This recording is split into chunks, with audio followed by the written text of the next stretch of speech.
settle in and let your breathing slow. You are standing on a quiet stretch of Pacific coast where cold air drifts in like a soft blanket and salt fog muffles the world until even your thoughts sound quieter. You think the ocean means comfort and water and an easy kind of life, but the land beside it is the Atacama, and it stays thirsty anyway. Tonight, you will move slowly from damp stone to powder dry ground, learning the language of dryness.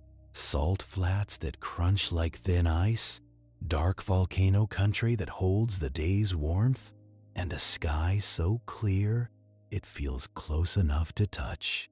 If you are listening with the Sleepless Geographer, you are exactly where you need to be, wandering gently and resting deeply. The fog you are standing in is not just weather, it is a clue. This coast is cooled by a cold ocean current, the Humboldt Current, sliding north like a long, chilly breath. Cold water makes cold air, and cold air does not like to rise.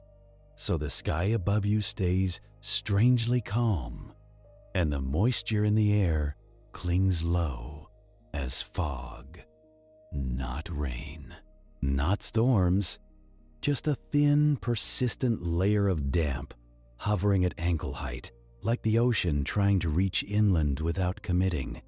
You can feel it on your skin, that cool, faintly wet touch, and you can smell the salt and the dark seaweed and the mineral bite of rock. But already, only a short walk away, the scent thins out. The land begins to smell like almost nothing. No leaf mold, no pine, no sweet rot of plants doing their slow work. Just dust, stone, and the faint metallic dryness that makes you lick your lips without noticing. You think deserts are supposed to announce themselves with heat. You think they arrive with a dramatic wall of shimmering air and a sun that feels personal. But here, the Atacama can begin like this: cold fog, quiet surf, and a coastline that looks gentle enough. The trick is that the water is right there, and it still does not help, because the Atacama is not simply dry. It is dry in a way that feels like an argument with nature. It is one of the driest places on Earth, and not the polite kind of dry, not the drink some water and you'll be fine kind of.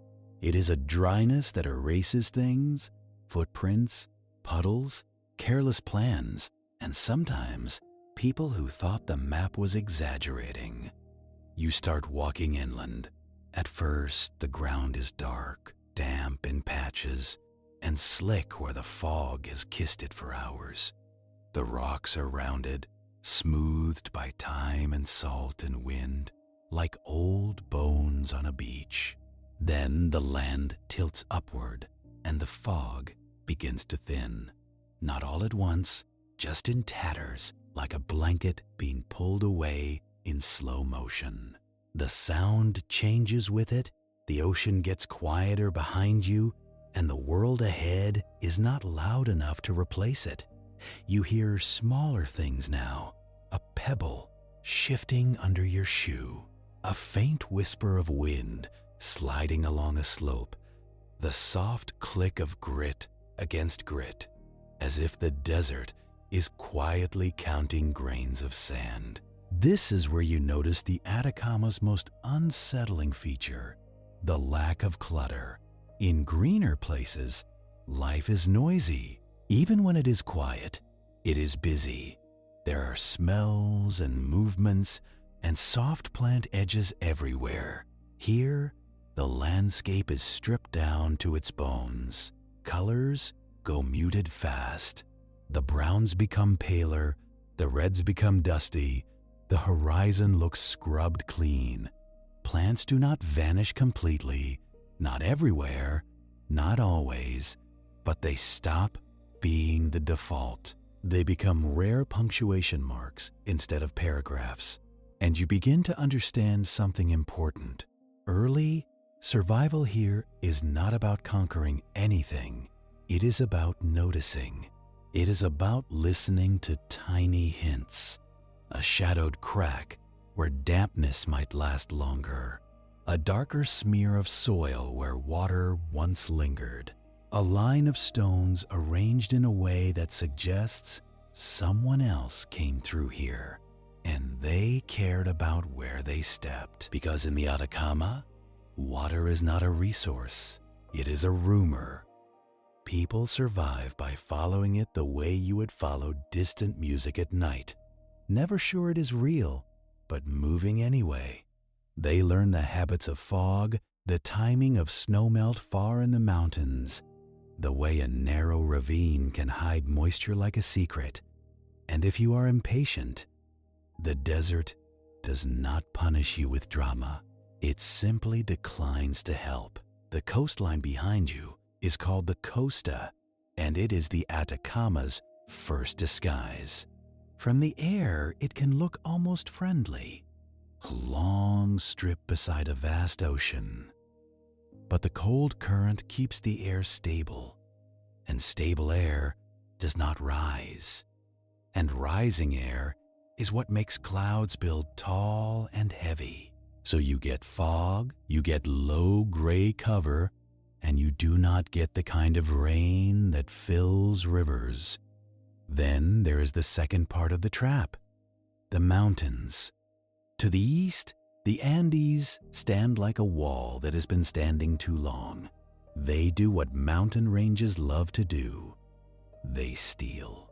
Moist air moving in from elsewhere rises on one side, cools, drops its water, and arrives on the far side drier and tired. This is called a rain shadow, which sounds gentle, like shade on a hot day. But it is not gentle. It is a geographical excuse for thirst. So the Atacama sits between forces that both discourage rain, cold ocean air that will not rise, and tall mountains that block wetter systems. And you, standing here, are caught in the result, a place where the atmosphere has learned to keep its hands to itself. There have been stretches in parts of this desert where rain is so rare that people remember it the way people elsewhere remember eclipses. Not, oh, it rained last Tuesday, but it rained when my cousin was a child, and everyone stood outside like they had been invited to witness a miracle. When the Atacama does get rain, it can feel almost rude.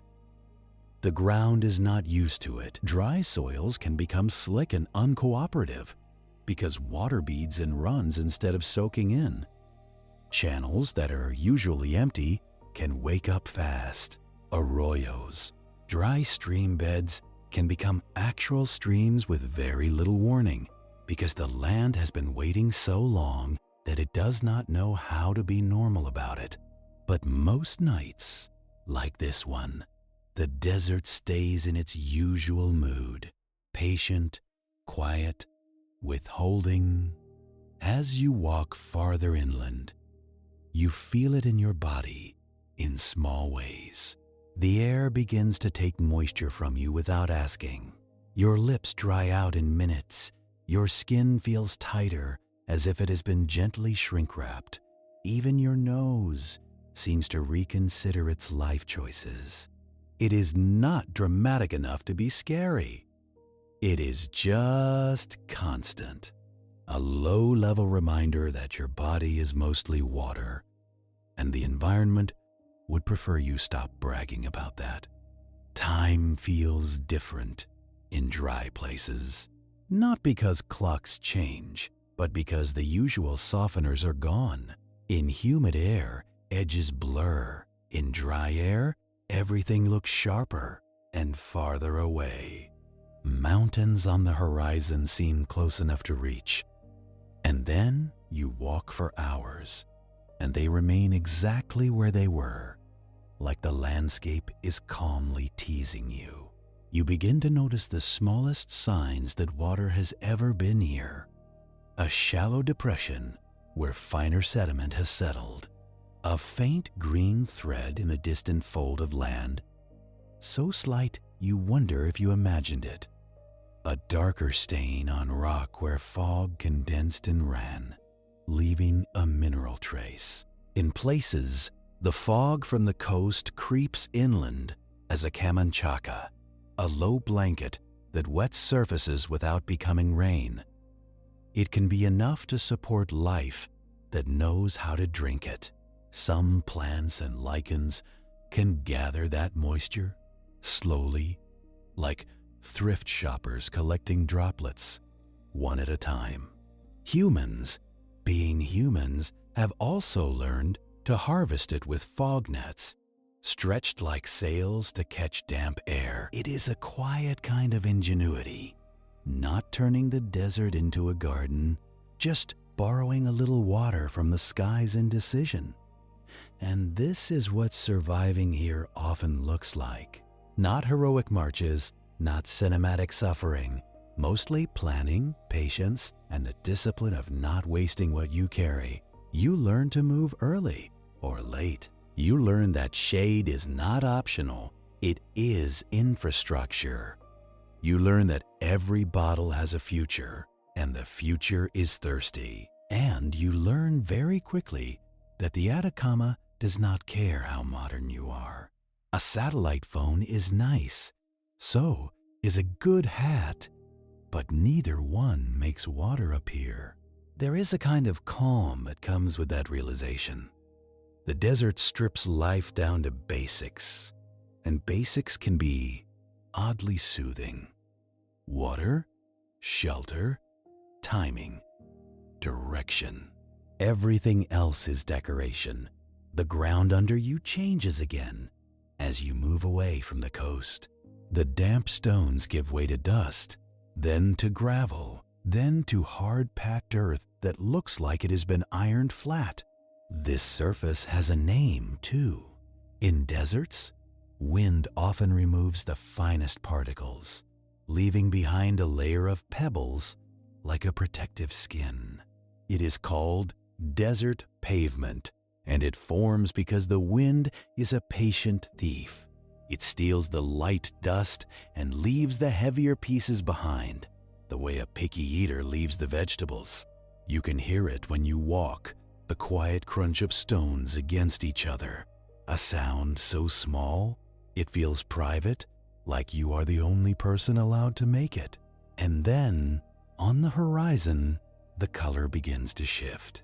Not green, not yet, but white. At first, it looks like snow, which is funny because your brain loves familiar answers. Congratulations, your mind has offered you the least likely explanation available. This is not snow. This is salt.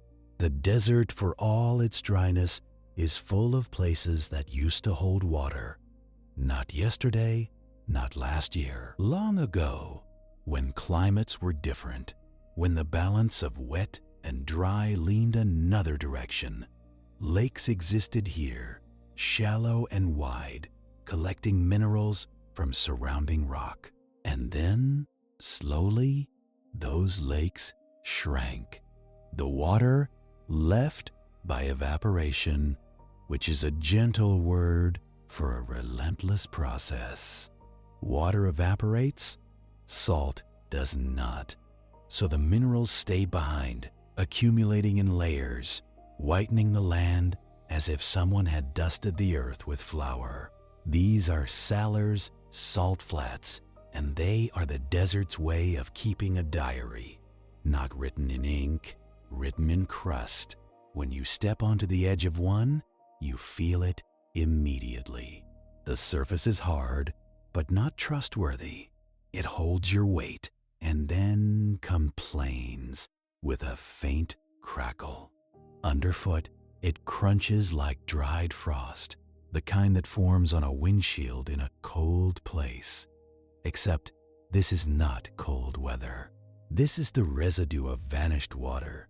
The salt reflects light even at night, and in moonlight, it can glow softly, turning the world into a pale basin. The mountains around it look darker by comparison, like silhouettes cut from paper. Your eyes adjust, and you can see patterns in the crust. Ridges, plates, shallow lines like veins. These patterns are not random. Salt flats often form polygon shapes, sometimes hexagons, because as salty water rises and evaporates, it leaves crystals behind in a repeating geometry. It is the desert doing tile work, slowly, carefully, with no concern for whether anyone will admire it. In the day, these flats can feel blinding. At night, they feel like an empty stage, lit just enough to make you aware of your own smallness. There is nowhere to hide here, and nowhere that needs hiding. The space is simply wide, and you are simply present in it. The calm is real, but so is the harshness. Salt is beautiful until it touches you too long. It can sting small cuts you did not know you had. It dries the skin further. And if you are relying on water, salt is a cruel joke, because the landscape looks like it is made of something you could dissolve and drink if the universe was kinder. But the Atacama is not here to be kind. It is here to be honest. In the quiet of the salt flat, you can imagine the ancient lake that once existed here, not as a dramatic inland sea, maybe, but as a shallow, spreading body of water, shimmering under sun, collecting runoff from distant high ground. Over years, that became centuries, it pulled minerals from rock, concentrating them. Then the climate shifted, and evaporation won, and the lake retreated, leaving behind this crust that crackles under your shoes. And the minerals are not just salt in the kitchen sense. These basins can hold lithium brines, borates, nitrates, chemical wealth locked into shallow layers of water and crystal. It is part of why humans come here, even when comfort does not. Some of the world's lithium, the stuff that ends up inside batteries, comes from places like this. The desert becomes a quiet engine for modern life, even if modern life refuses to visit. You picture the mining operations in the distance, huge squares of evaporation ponds, dyed unnatural blues and greens, as if someone spilled paint on the earth. They look like art from above.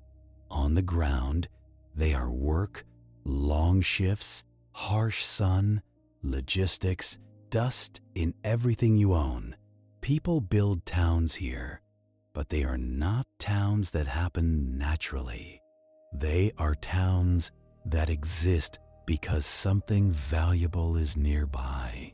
They are built around extraction, around roads that cut across emptiness, around the agreement that you will tolerate the environment because the environment has something you want. And still, the desert keeps its mood. Out here, a mistake does not always look like a crisis. It looks like running out of water with a calm face. It looks like underestimating distance because the air is too clear. It looks like walking toward a mountain that seems close and realizing later you have been walking toward it for hours and it has not agreed to meet you halfway. So you move slowly. You let the landscape set the pace because resisting it is exhausting. You cross the salt crust in careful steps, listening to the texture change. Some areas are smoother, like glazed ceramic.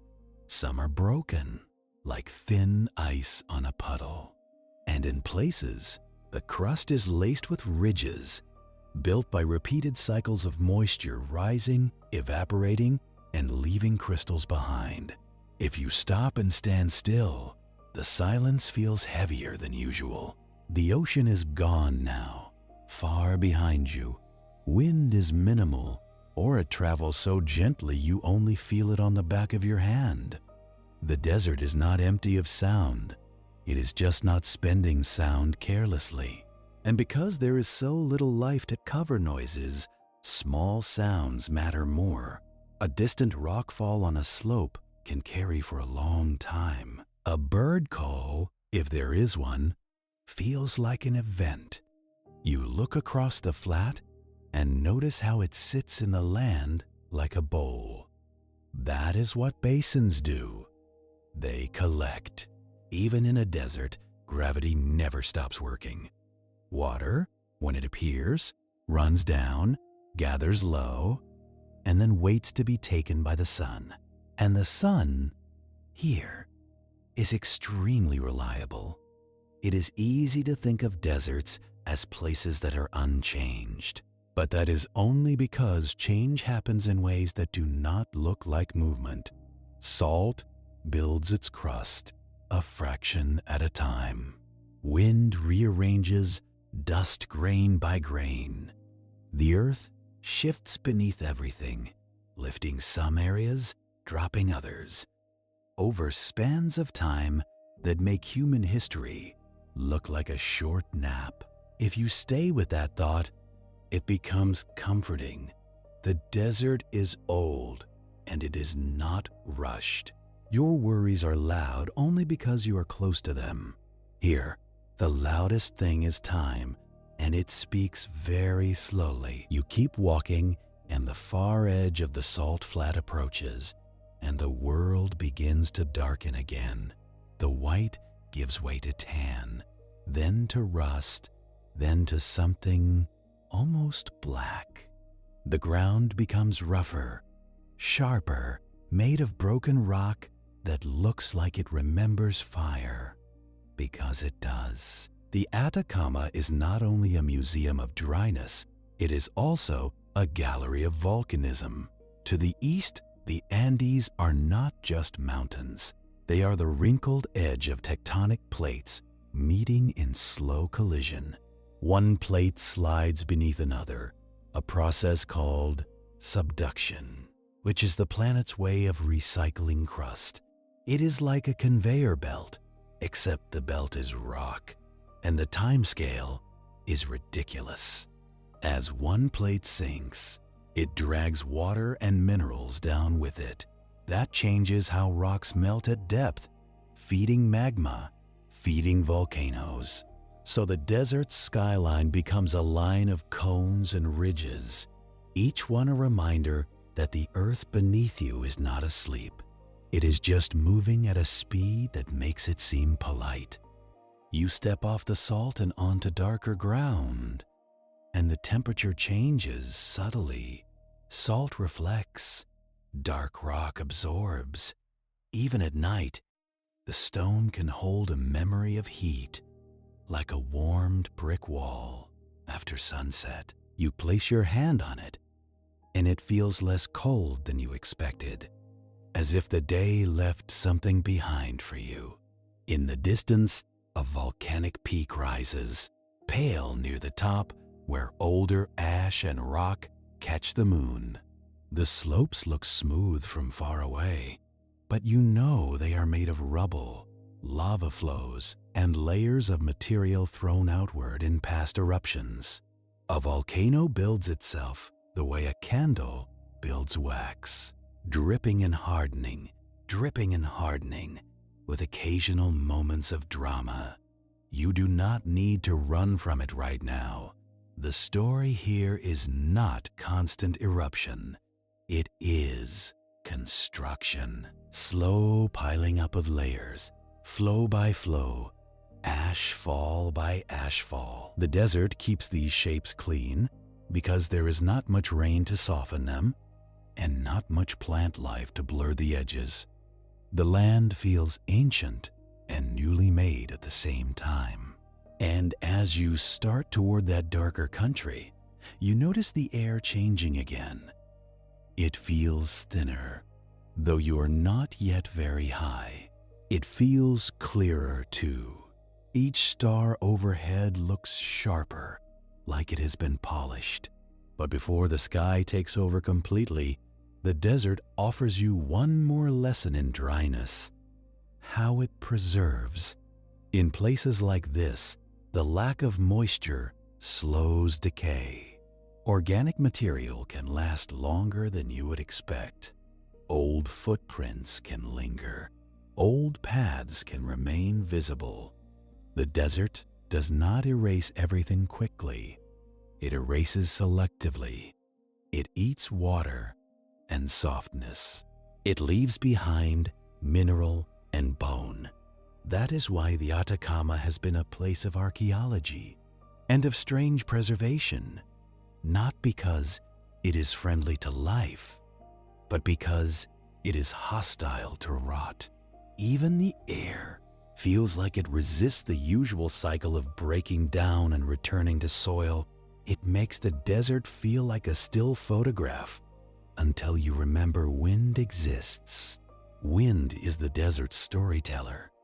Not loud wind, necessarily, just persistent movement of air, carrying grit, sanding surfaces, pushing light material into new shapes. Even when everything looks still, the desert is being edited grain by grain, like a slow film cut that takes centuries. You walk on, and the dark rock underfoot becomes more broken, more angular.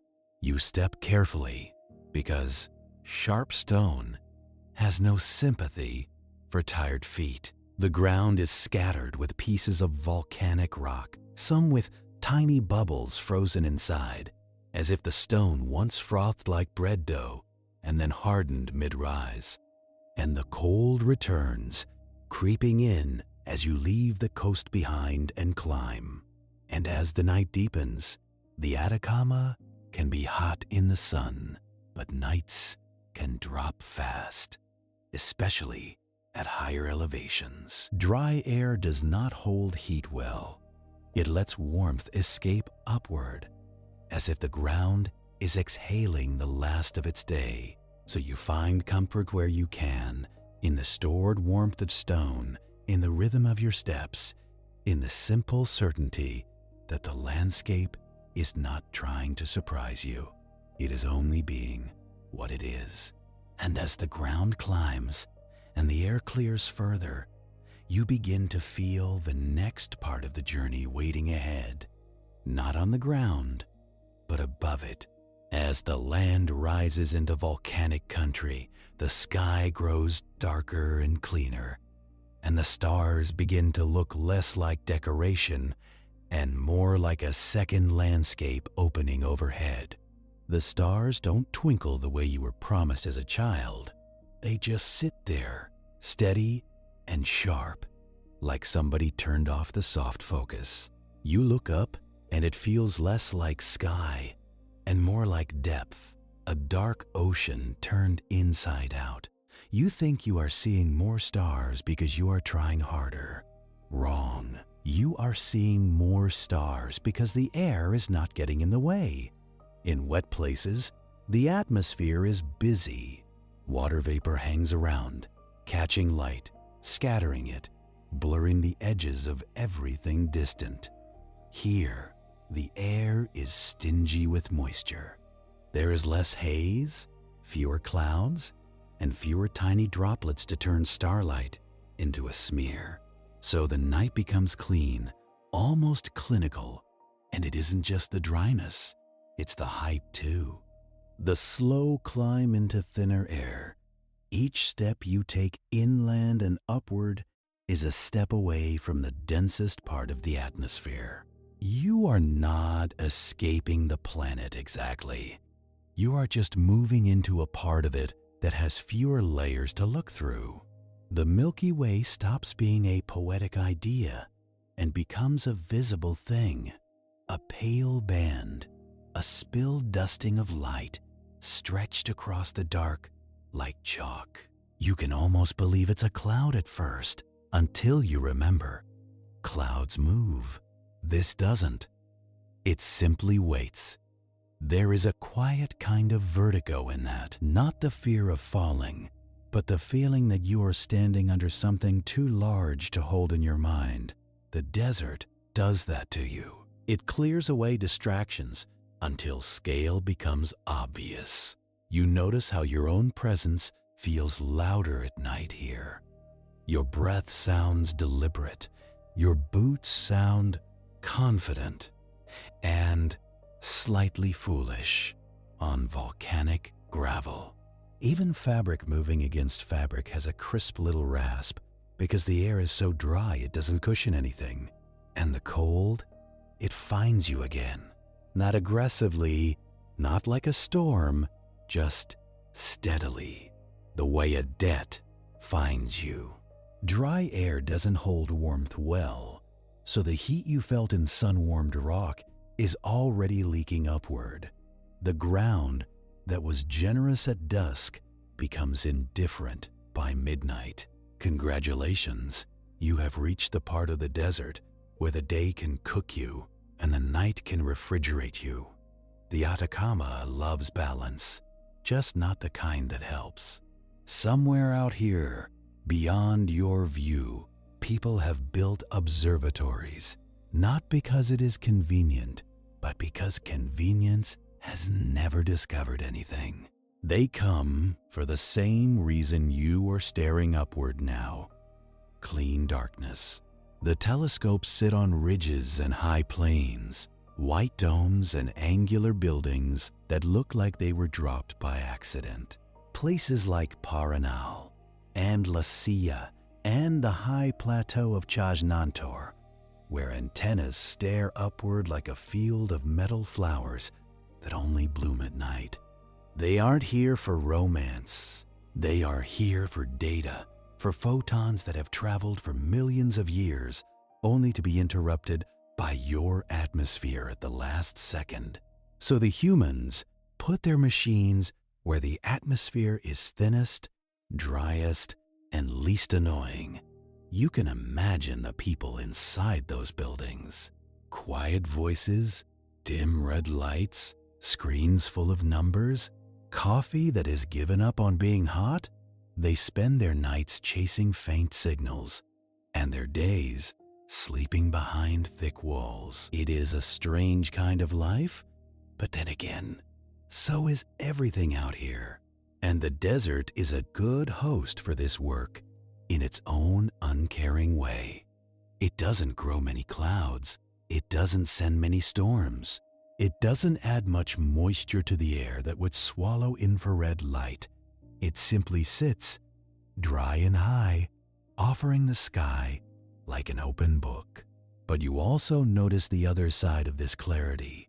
The same conditions that make the stars look close also make you feel exposed. There is nowhere to tuck yourself away, no tree canopy, no soft undergrowth, no dampness to round off the edges of the world. If you are cold, you know it immediately. If you are thirsty, you feel it early. If you are lost, the landscape does not pretend to care. You look back toward the west, toward the ocean you left behind. You cannot see it now, but you can sense the idea of it. A cold engine pushing air north, making fog that refuses to become rain. And you look east toward the Andes and the line of volcanoes that stand like a row of sleeping animals. They are not all active, not all dangerous, not all awake, but they are all part of the same story. A story that began underwater a long time ago, when ocean crust started sliding beneath a continent.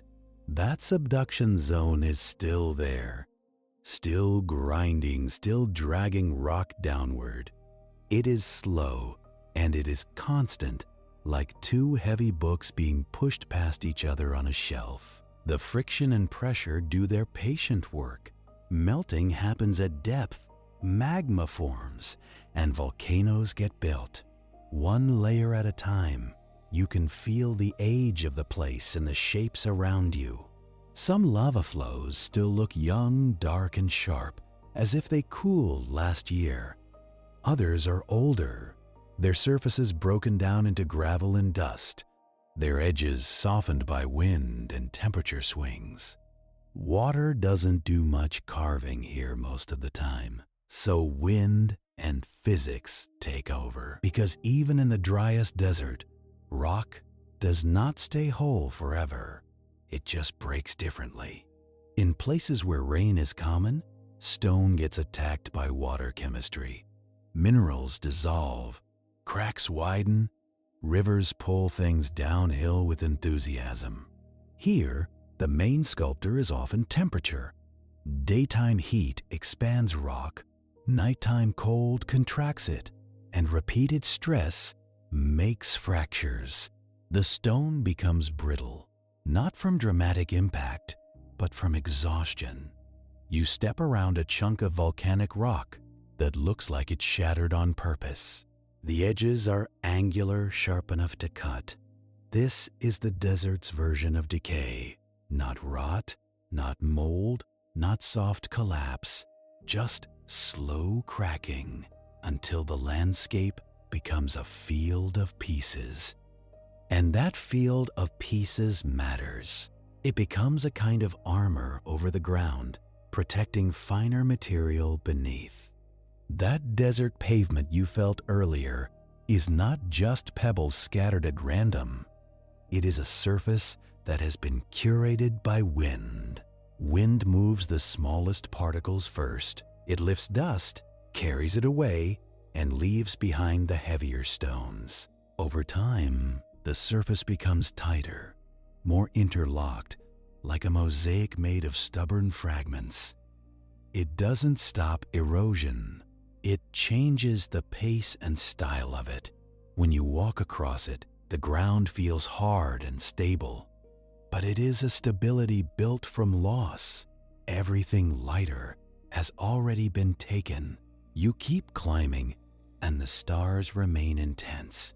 They don't seem to drift the way you expect, because you are not watching long enough. But if you stayed here all night, you would notice it. The slow turning of the sky, the planet rotating under your feet, carrying you like cargo. That is another quiet truth the desert makes obvious. You are not standing still. You are being moved. The earth spins, the plates creep, the mountains rise and crumble, and you are just the brief, breathing part of it. Somewhere out there on the high plateau, you would find places where the sky and land feel welded together. High salt basins, high volcanic plains, wide emptiness that makes the horizon feel like a clean cut. You would feel the altitude more clearly there, not as panic, just as mild inefficiency. Your breath would get a little shallower. Your steps would get slightly more expensive. Your body would complain in small, practical ways, as if reminding you that it evolved closer to sea level and never asked to be invited up here. The air pressure is lower up high, which means each breath carries fewer oxygen molecules. Your lungs still fill, but the delivery is disappointing. It is like ordering a full meal and getting half a portion with the same price. So your heart works harder, your breathing speeds up, and your sleep, if you tried it here, might become lighter and stranger. Humans who live on high plateaus adapt slowly over generations. Their bodies become better at moving oxygen around. But you, arriving with your temporary plans, do not get that option. You get to take it slow and act respectful. And out here, respect is not a spiritual concept. It is a strategy. You pass a low ridge where the rocks are darker, and you notice how the night sky changes with even small shifts in terrain. A ridge blocks a bit of horizon glow. A shallow basin holds colder air like water. A slope catches a faint wind. Microclimates, tiny pockets of different behavior scattered across a landscape that looks uniform from far away. It is easy to forget, when you see the word desert, that deserts have variety. This one has coasts and fog zones, salt flats and volcanic fields, high plateaus and hidden ravines. It has places that go years without measurable rain, and places that occasionally get a surprise storm that triggers a brief chaotic bloom. It has nights that freeze and days that bake. And the thing that connects all those different faces is not sand. It is water, or the lack of it, and the strange ways it sometimes appears. Even fog counts as water here. A low cloud brushing the land is a kind of rainfall that never commits to falling. And in some parts of the Atacama, that fog is the main supply.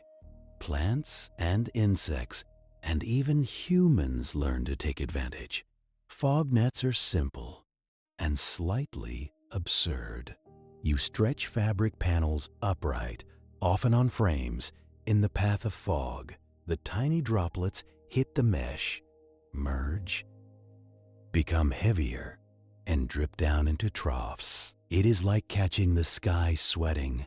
The yield is not huge, but it is real. And out here, real is enough. You picture a hillside above a coastal town with rows of nets catching camanchaca, quiet infrastructure, the opposite of a dam, not forcing a river to behave, but persuading mist to cooperate. You can't help noticing how much of human survival is just that, persuading nature. Negotiation, not domination. And deserts are blunt negotiators. They make you show your math. The wind rises slightly as you move into more open ground. Not a roar, just a steady presence that brushes your ears. It carries a faint, dry scent, minerals, dust, stone warmed and cooled 1,000 times. It is the smell of things that do not decay quickly, and that brings you back, again, to preservation. The Atacama is so dry that it is often compared to Mars, not because it looks exactly like the red planet, but because the chemistry and moisture levels can be similarly hostile to life as we know it. Scientists come here to test instruments meant for space missions. They practice searching for traces of life in soil that does not offer much comfort. You scoop up a little dust in your mind, rub it between your fingers. It feels fine, gritty, and lifeless in the way dry earth can feel. In wetter places, soil is busy with bacteria and fungi and roots. It has a smell, a dark richness. Here, the biological activity can be very low, especially in the driest core. Not zero, not sterile, but quiet. Life persists anyway, because life is stubborn and slightly unreasonable. Microbes hide in salt crystals where tiny films of moisture can persist. Some organisms take advantage of the rare fog or the brief wetness after a freak storm. They wait and then move fast when opportunity appears. Desert life is often about patience interrupted by urgency. Weeks, months, years of waiting, then a sudden need to grow, reproduce, and store energy before dryness returns. But tonight, there is no bloom. There is only the plain fact of night and stone and sky. You keep walking, and the ground begins to change again, almost politely. The volcanic rubble thins. The surface becomes more uniform. With fewer sharp fragments, you start to see gentle undulations, subtle rises and dips. that look like the land is holding its breath. Wind has been working here, sorting grains by size. Coarser pieces settle sooner. Finer dust travels farther.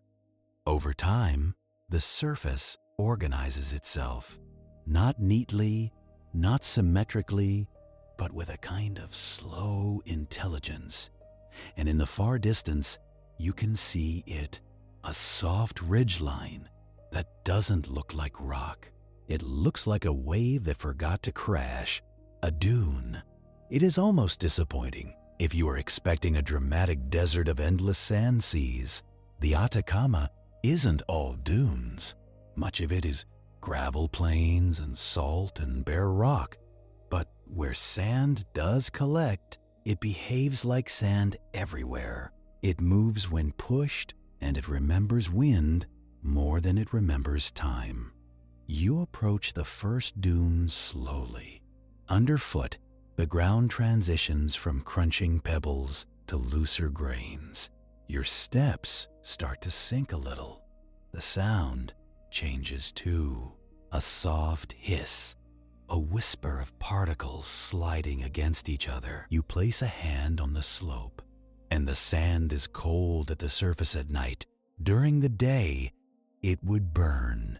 Sand changes temperature quickly because each grain is small and exposed, and air moves between them. It does not store heat the way solid rock does. It is an impatient material, always ready to match the temperature of whatever is happening. Dunes are not fixed hills. They are shapes made by motion, paused long enough to be photographed. Wind blows, grains hop and skip along the ground in little jumps, a process called saltation, which sounds like a fancy dance. And it sort of is. Grains bounce up, land, knock other grains loose, and keep moving. When the wind slows, grains settle. When it speeds up again, they lift and travel. Over and over, the dune adjusts. A gentle slope on the windward side, a steeper slip face on the lee side, where sand avalanches down in tiny, frequent slides. If you stand quietly near that slip face, you might hear it. Not loud, not dramatic, just a faint shivering sound as grains slide and settle. The desert rearranging itself in real time, in movements too small to look like anything from far away. And the dunes, for all their softness, are not friendly. They get into everything. Sand finds zippers and seams, water bottle threads, the corners of your eyes. It polishes and abrades the way time polishes and abrades, patient, inevitable. And you climb the dune because, of course you do, because your brain still thinks higher ground will reveal a shortcut through the world. At the crest, the view opens, and you see more low dunes scattered like sleeping animals, separated by flats of harder ground. You also see something else, the tracks. Not many, but some. A thin line of footprints, maybe from a fox, maybe from a small rodent, a faint drag mark where something tailed through the sand. It is easy to forget life exists here until you see its handwriting. Tracks in sand are fragile. Wind erases them quickly. The desert does not keep your history for long. It lets you pass through, then smooths the surface like nothing happened. There is a lesson in that, if you want it. Your problems feel permanent when you are inside them. But on a planet that sandblasts its own footprints, permanence is mostly a story humans tell each other for comfort. You crest the dune and descend the other side, and the sand firms up into a flatter zone. Here the wind has stripped away the finest dust and left a pavement of small stones again. In some places, those stones are so tightly packed they look placed by hand, but it is just sorting. Physics, repetition, time. Stone gardens form in deserts where wind removes the soft material. What remains is a surface of pebbles and cobbles that protects the ground beneath. It is a landscape that looks barren, but it is actually organized. The desert has done its housekeeping, and far ahead, you begin to see odd shapes rising from the plain. Not dunes this time, not hills, but clusters of rock, scattered and irregular, like the remains of broken sculptures. You walk closer, and the formations become clearer. Weathered stone, carved by wind that carries grit like sandpaper. The edges are rounded in some places, undercut in others. Holes and arches appear where softer layers eroded faster than harder ones. It looks artistic. It is not. It is just differential erosion, a technical phrase that means some rock is weaker than other rock, and the wind has opinions. In the Atacama, wind erosion can dominate because water erosion is often absent for long stretches. So you get shapes that feel alien. Columns, fins, knobs, and ridges. Rock that seems to have melted, except it never did. It was simply worn down, grain by grain, by air that refused to stay still. And then, morning begins to threaten, not gently, not with gradual pastel hints. Out here, when the sun approaches, the world changes fast. The temperature shifts, the shadows sharpen, and the land's colors wake up like they were waiting for permission. First, the eastern horizon lightens. A thin wash of pale gray becomes blue. Then, a faint gold line appears behind the ridges. The volcanoes to the east catch the first light on their upper slopes. They look close enough to touch again, because dry air loves illusions. And then the sun arrives, and the desert becomes honest about brightness. The light pours into every crevice. The long night shadows collapse. The rock you touched for warmth becomes something you hesitate to touch. Sand that was cool becomes warm, then hot, then insistent. You notice the wind changing too. As the ground heats, air begins to rise. That rising motion can strengthen breezes, create little convective swirls, and lift dust into thin veils that drift across the plain. The desert doesn't need storms to move material. It can do a lot with a daily routine. Dust devils appear sometimes, small spinning columns that pick up sand and carry it in circles like a distracted dancer. They move across the flats, wobbling and collapsing, then forming again somewhere else. Not dangerous, usually, just another reminder that air is a force, even when it looks invisible. In the daylight, the dunes show their structure more clearly. Ripples cover their surfaces, evenly spaced lines like the wrinkles on a bedsheet. These ripples form as wind moves grains in small pulses, sorting sizes and building patterns. The desert loves patterns. It just doesn't love plants. And you start to understand, in a calm and slightly unsettling way, that wind is not a secondary actor here. It is a main character. It decides where sand collects. It decides where dust gets stripped away. It polishes rock, erases tracks, and carries salts and fine particles across distances that would surprise you. In some parts of the Atacama, wind-blown dust has moved minerals around for ages, contributing to layers that later become useful to humans. Nitrates, for example, accumulated in deposits that once fueled an entire industry. For a time, Chile's nitrate riches were strategic, fought over, shipped away, turned into fertilizer and explosives. A desert feeding faraway farms and faraway wars because humans can turn anything into an errand. You can picture the old mining towns that rose and fell with that nitrate boom. Places built quickly, worked hard, then abandoned when economics shifted. The desert preserves those ruins too. Wood dries and splits, metal rusts slowly, and the outlines of human ambition remain visible longer than they should. A ghost town in the Atacama doesn't get swallowed by vines. It just stands there, sun-bleached and wind-worn, like it is waiting for someone to admit the project is over. You keep moving through the morning light, across gravel plains and pockets of sand, past rock formations that look carefully arranged.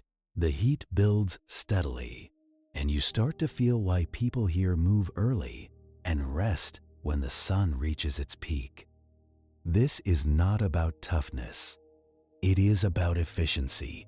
If you travel in the hottest hours, you lose water faster through sweat and breath. Your body works harder just to stay normal. Your mind gets sloppy, and sloppy decisions in a desert are expensive. So you learn to adopt the schedule the land suggests. Morning movement, midday stillness, evening movement again. Even animals do it. Small creatures hide in burrows or under rocks during the day, then emerge at dusk. Birds seek shade near any scrap of water. Insects appear where plants manage to survive, then vanish again when conditions turn harsh. And just when you start believing the desert is nothing but air and stone, you notice a line in the distance that doesn't match the rest. A thin ribbon of green. At first you think it is another illusion, a trick of light. Mirage can happen when hot air near the ground bends light, making distant surfaces shimmer like water. But this is different. This green does not wobble. It holds its shape. You walk toward it, and with every minute, the color becomes more convincing. Not a forest, not a paradise, but real vegetation. Trees spaced out along a low channel. Reeds or shrubs clustered around damp ground. A few plants stubborn enough to make the desert admit, quietly, that water exists sometimes. This is what an oasis often looks like in reality. Not a palm ring around a perfect pool, like a cartoon.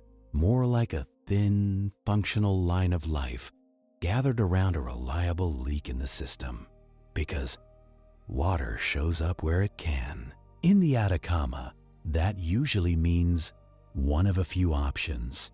Snowmelt from high mountains, feeding streams that cut down into the desert, underground aquifers, storing ancient water that seeped in long ago when the climate was different. Springs that emerge where rock layers force groundwater to the surface. And rare occasional rains in the highlands that send brief flows down channels that are usually dry. The key is that the water is concentrated, not spread out. It appears in narrow corridors, and everything that wants to live gathers there because it has no other sensible choice. As you approach the green ribbon, the air changes subtly. There is a smell now, faint but unmistakable. A plant smell, not strong enough to feel humid, but enough to remind your brain what life usually does. The ground becomes softer in spots. Not mud, not squelching earth, just soil that yields slightly and holds together instead of crumbling into dust. You see small footprints at the edge of a damp patch. Bird tracks maybe, a tiny mammal, something light enough to come drink quickly and leave. And there it is, water, not a roaring river. More like a slow, narrow stream or a shallow pool fed by seepage. It reflects the sky in a broken way because the surface is disturbed by a breeze and by insects that skate across it. If you listen, you hear a new sound, the smallest trickle, the faintest gurgle where water moves around stones. In the context of the desert, it is loud. You can see why humans build here when they can.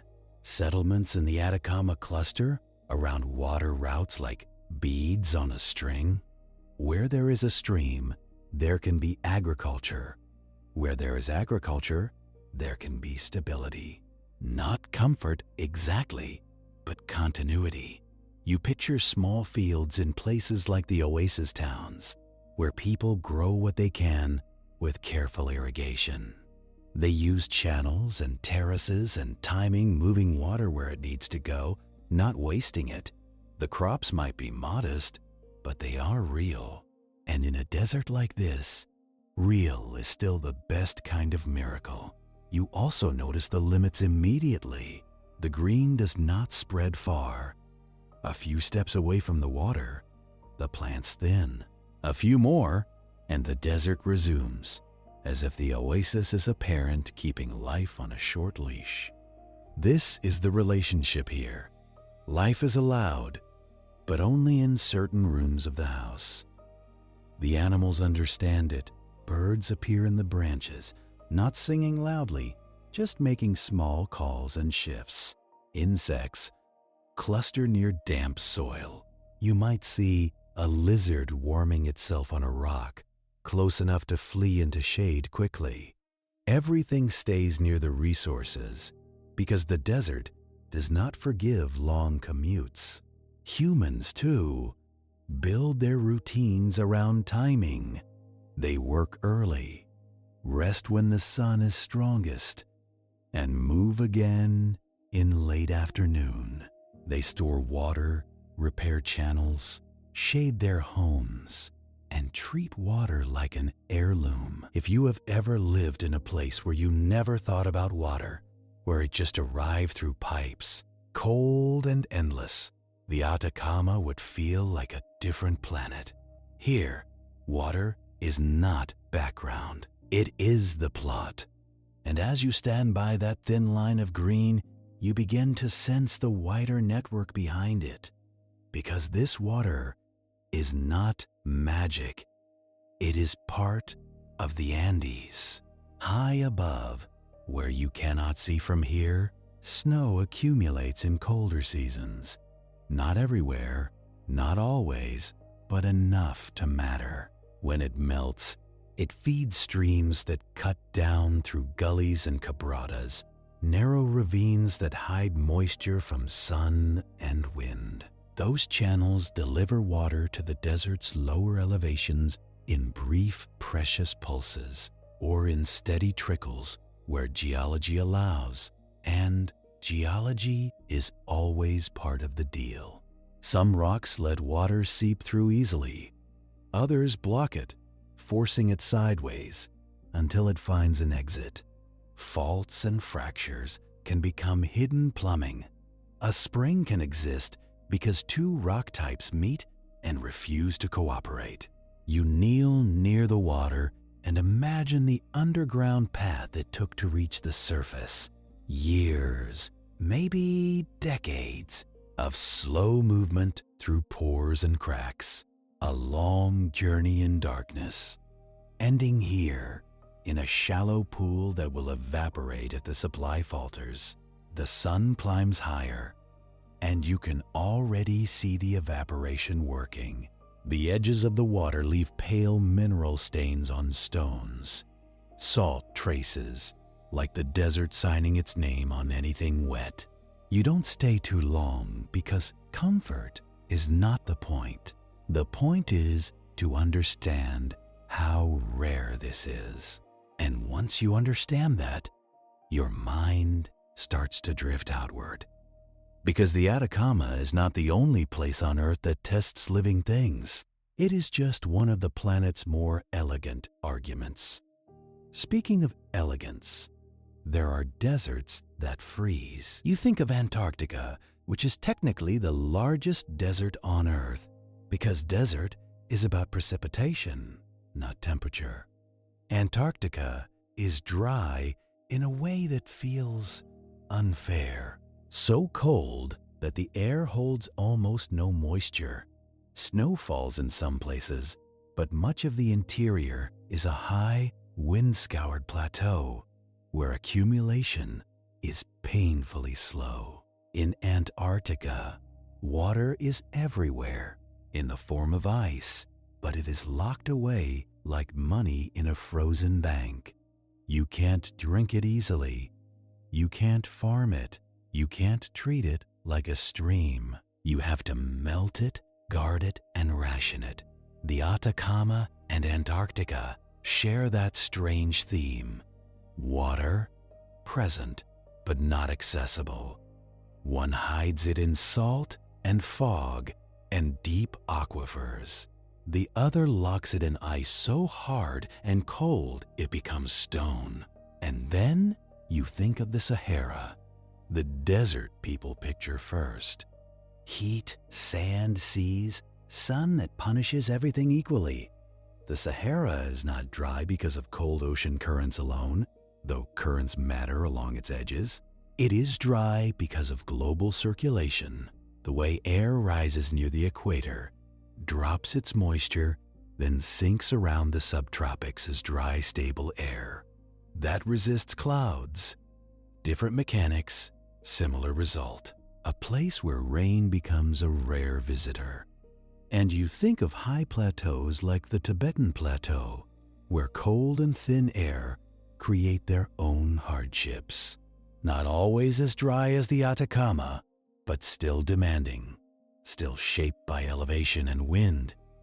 Places where the sky feels close and the sun feels sharp, and the body learns to slow down.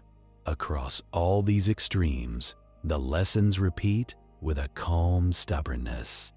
Water matters, shelter matters, and the planet does not adjust its schedule to your plans. Landscapes are made slowly, but they can still be violent.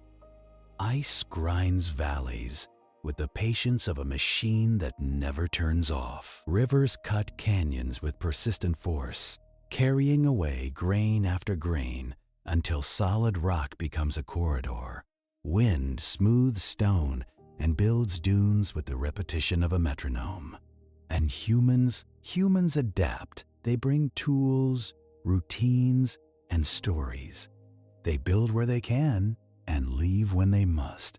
They learn the land's habits and call it culture. In the Atacama, that culture includes following water like a rumor, turning fog into droplets, turning narrow streams into fields, turning mineral basins into industrial ponds. In polar deserts, it includes insulated shelters, fuel depots, and strict planning, because mistakes freeze solid. In hot deserts, it includes shade architecture, travel at dawn, and respect for distances that look shorter than they are. The calm part is that none of this is personal. The earth is not angry with you. It is not impressed by you either. It simply runs its systems. The more you travel across extremes, the more you realize survival is rarely heroic. It is mostly boring competence. Checking supplies, knowing the weather pattern, not walking at noon, not trusting the horizon, not pretending you are the exception. That thought should feel humbling, but in a quiet way, it can also feel relieving. If the planet is indifferent, then you are allowed to stop negotiating with it emotionally. You can simply observe, adapt, and rest. And here, beside this thin green line in the Atacama, you watch the water move slowly past stones. You watch insects hover and vanish. You watch a bird land, drink quickly, and leave without ceremony. Then you look up again, because even in daylight, the desert sky has a kind of clarity. Blue feels deeper here. Clouds, if they appear, look like rare decorations placed carefully. You start to move away from the oasis, not because you want to, but because the desert teaches you not to linger where resources are limited. The green fades behind you after a while. The plant smell thins. The ground becomes dust and gravel again. And as you walk, you notice how quickly the desert resumes its usual tone. Not hostility, just minimalism. The sun is high now, and the heat becomes more direct. You feel it on the back of your neck, on the tops of your shoulders. The wind, when it passes, is warm and dry, like air exhaled from an oven. The dunes in the distance shimmer slightly, not because they are made of water, but because hot air near the ground bends light. Mirages form easily in places like this. A flat plain can look like a lake from far away, reflecting the sky. Your brain wants to believe it. Your brain is always trying to be comforted. But the desert is not interested in what your brain wants. You keep going, and the land begins to tilt toward evening again. Not in time yet, but in feeling. The shadows start to lengthen just a little as the sun shifts. The temperature, after peaking, begins its slow decline. And in that slow cooling, the Atacama starts to feel like itself most strongly, not in the harsh glare of noon, but in the softer hours when colors come back, when reds and browns deepen, when distant ridges turn purple, when the air loses a bit of its sharpness and becomes almost gentle. You begin to sense that you will return to where the stillness started, back toward the wide quiet, back toward salt and stone and long shadows. Not as a loop, exactly, more like the desert letting you see the same place under different light, because that is how the Atacama reveals movement, not through rushing rivers or swaying forests, through light changes, temperature swings, wind patterns, and the slow rearrangement of grains. And somewhere ahead, as the day starts to lean toward dusk, the ground under your feet turns more powdery again. Finer dust collecting in shallow hollows, waiting for the next breath of wind to pick it up and carry it on. The wind does pick it up, eventually, and not with drama, with routine. A thin veil lifts off the ground, slides a few steps, and settles again. It is the desert doing paperwork, moving particles from one file to another. You walk through that veil, and it leaves a faint grit on your teeth. It is not enough to choke you, just enough to remind you. In places like this, the air is part of the landscape. Ahead, the land looks flat again, but it is never truly flat. It is wrinkled in small ways, folded in shallow basins and low ridges. Those tiny changes are where the desert stores its rare events. A hollow holds cooler air at night, like water collecting in a bowl. A shallow channel remembers a flood that happened once in a decade. A line of darker gravel marks where runoff once dragged stones downhill. You think of erosion as something that needs rain. Wrong, again, but in a quieter way. Erosion is any process that moves material, and the Atacama has options. Here, wind is the long-term employee, always on shift, and gravity is the supervisor, never impressed, always pulling downward. When water does appear, it is an intern with a terrible sense of timing. There is a particular smell that comes near dusk in dry places. Not a plant smell, not a wet smell, just a cooling mineral scent. Rock that spent all day absorbing sunlight begins to let go. You step onto a patch of ground that looks like it was dusted with flour. It is not salt this time, not a salar, not a bright white crust. It is a film of fine powder, pale and soft, built from broken rock. This is what daily temperature swings can do over long spans. Heat expands stone, cold contracts it, and tiny fractures spread. The process is called thermal weathering, but you can call it fatigue. The stone gets tired. It breaks without a fight, just a slow surrender into grains. And those grains are light enough for wind to carry. You look down and notice a faint skin on the ground, a delicate crust, darker than the dust beneath it. If you step too hard, it cracks like thin ceramic. This is biological soil crust, sometimes called cryptobiotic crust. It is made of tiny life forms, cyanobacteria, lichens, and fungi. They glue the top layer together, holding dust in place. In a place with so little life, this is a quiet achievement. It stabilizes the surface, slows erosion, and traps moisture briefly. But it is fragile and it heals slowly, because everything heals slowly here. One careless shortcut across a patch like this can last years. Your footprint becomes a long-term feature, like a minor canyon. Congratulations, you have become part of the geology. You keep moving as the light softens and shadows stretch out again. The color palette changes from harsh midday to late afternoon bronze. Distant ridges look less sharp and more like shapes in smoke, and the desert begins to feel less like a test and more like a room. A large room, empty of furniture, but still a room. The heat eases and the wind steadies into a low, steady hush. There is a reason people misjudge deserts at this hour. The light makes everything look gentle, almost forgiving. But the comfort is temporary, and the night is quick. You pass stones that have been polished on one side, the windward face is smooth, the lee side rougher and pitted.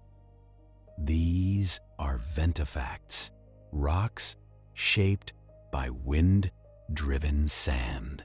It is sand blasting, but done one grain at a time, not a tool you hear, not a machine you see.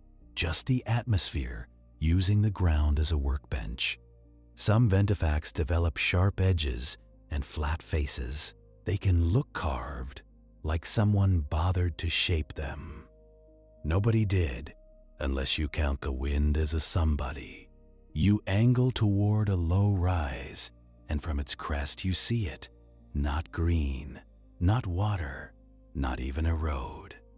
A scatter of straight lines that do not belong to nature. They are pale against the darker ground, like scratches, long, narrow clearings, some forming trapezoids and arrows. You do not need to be told what they are to feel it. These are geoglyphs, ancient drawings made by moving stones. In the Atacama, the dryness preserves them like ink on paper. The most famous are farther north and west, in the Nazca region of Peru. But Chile has its own too, especially in the Tarapacá region.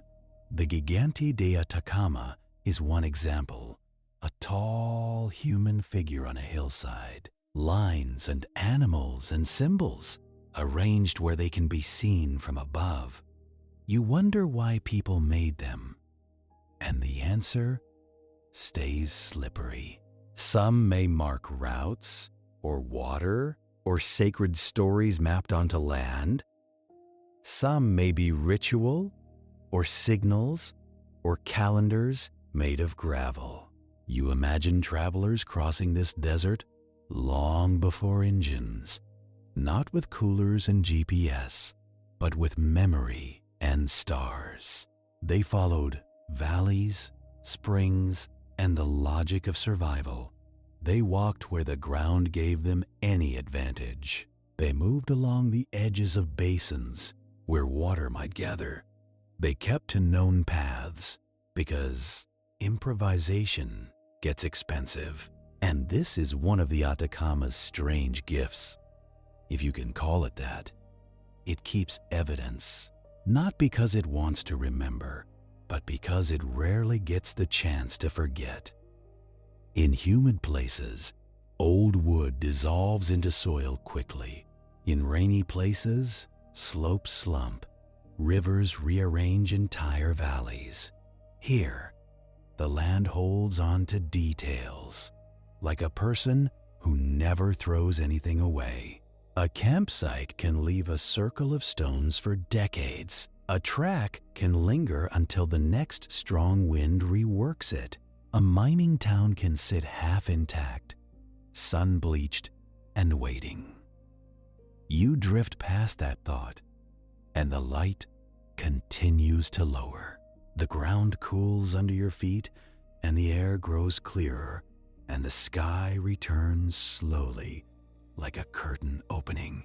In the Atacama, twilight can be short and honest. The sun drops, the heat drains upward, and stars arrive early.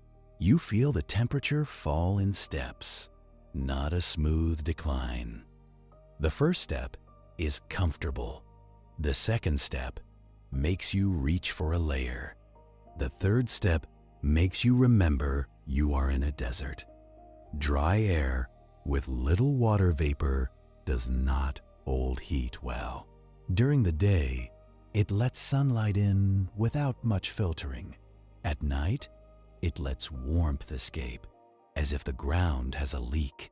You stand still for a moment and listen again.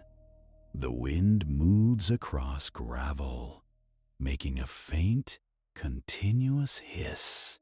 It does sound like distant surf, a ghost of the coast. That resemblance is not an accident of imagination. Both sounds come from countless tiny collisions, water grains against itself, sand grains against itself.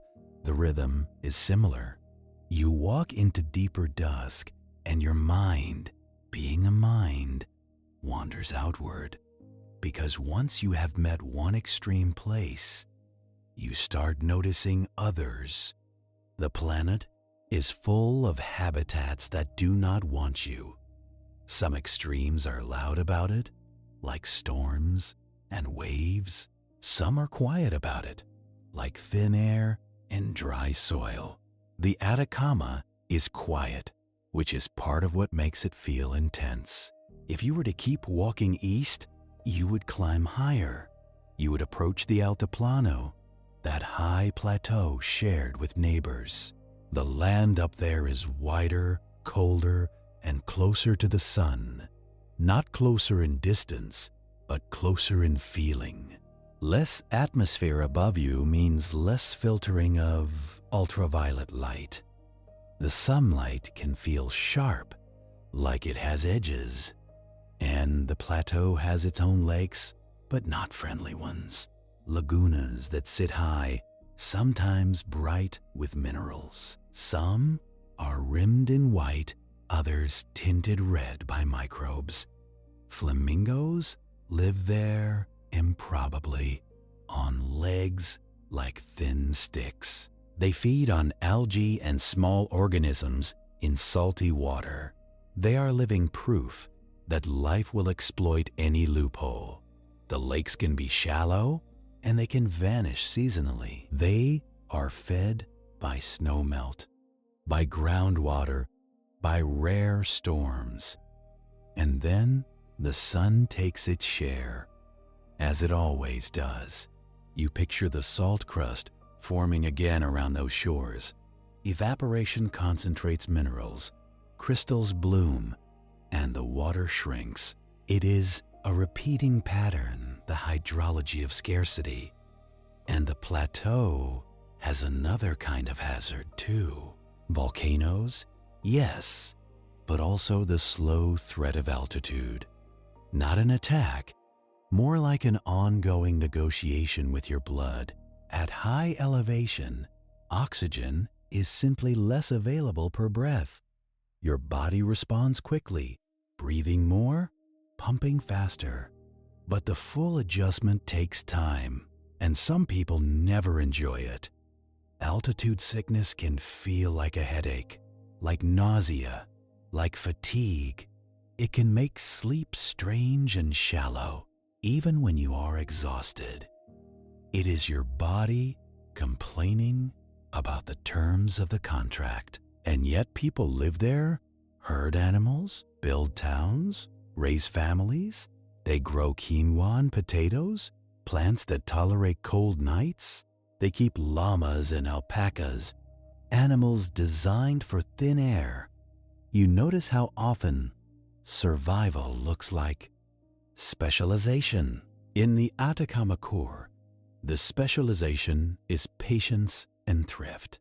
On the plateau, it is adaptation to cold and low oxygen. In the polar deserts, it is insulation and planning. Antarctica's dryness is a different flavor, but still dryness. The interior is so cold that snowfall is tiny over a whole year.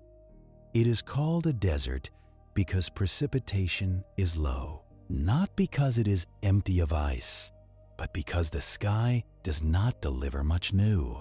The ice there is ancient, accumulated slowly, stored in layers. And the wind in Antarctica has its own personality. Katabatic winds, cold, dense air sliding downhill under gravity. They can scream across the surface, picking up snow grains like sand. That is a familiar pattern again, just colder. Particles moving, surface being shaped, details being erased. The planet repeats its habits, even when the setting changes. You think of the Sahara again, and its different kind of scale. There, dunes can become seas, great ergs of sand, and yet much of the Sahara is also gravel plains and rock plateaus. People imagine endless dunes because dunes photograph well. The reality is often hard ground, stones, and brutal distances. Congratulations, your postcard lied by omission. The Sahara has its own rain shadow effects near mountains. It also sits under the descending limb of Hadley circulation. Air that sank after dropping rain elsewhere becomes dry and stable. Stable air resists cloud formation like a lid on a pot. So the sun cooks the surface and the air shrugs. It is a giant atmospheric stalemate, and the ground suffers quietly. And deserts do not just exist in hot belts or polar caps. There are rain-shadowed deserts behind mountain ranges worldwide. The Great Basin in the United States is one, dry because of the Sierra Nevada. The Patagonian Desert, too, sits in the shadow of the Andes. Moist air from the Pacific rains out on the west slopes. The east side gets the leftovers, and the wind finishes the job. The pattern is simple, and it repeats. Mountains steal moisture, oceans move heat, air circulates globally, and a place becomes dry, not because it wants to, but because physics arranged it. The Atacama, though, is an overachiever. Cold current plus high pressure plus mountain barriers, all stacked together. It is dryness with good funding and excellent organization. That organization shows up in the soil chemistry too. In extremely dry zones, salts can accumulate in the ground, not washed away, not diluted, just left to concentrate. That can make the soil hostile to many plants. Even if you could add water, salinity can still be a problem. You can irrigate a field into a salt crust if you are careless. Farmers in arid regions learn this the hard way. Water evaporates, salt stays behind, and the topsoil gets bitter. Then you need drainage, flushing, careful management, or you lose the land. So even human solutions have to respect the desert's math. You do not just bring water and win. You bring water and inherit new problems. Mining inherits problems too, in a different shape. In the Atacama, extracting lithium from brines uses evaporation ponds. Brine is pumped up, spread out, and left under the sun. The water evaporates, concentrating lithium and other salts.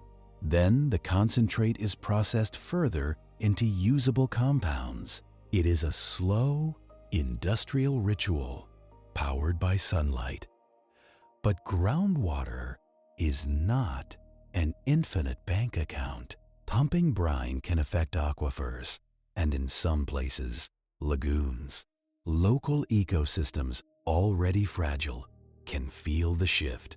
Flamingos, microbes, sparse plants at lagoon edges all depend on balance. Small changes in water levels can reshape the living margins. In a wet place, margins can move and recover. Here they are thin. And human communities, too, depend on those waters. Indigenous groups, rural towns, everyone sharing scarcity. The desert makes resource conflicts feel sharper because there is less buffer. You walk with that thought, not as a debate, just as a fact. Every extreme environment forces choices. The Atacama forces them early, and it forces them clearly. Night fully arrives again while you are still moving. The sky becomes a hard black, and the stars return in force. The Milky Way looks like pale smoke spilled across the dark.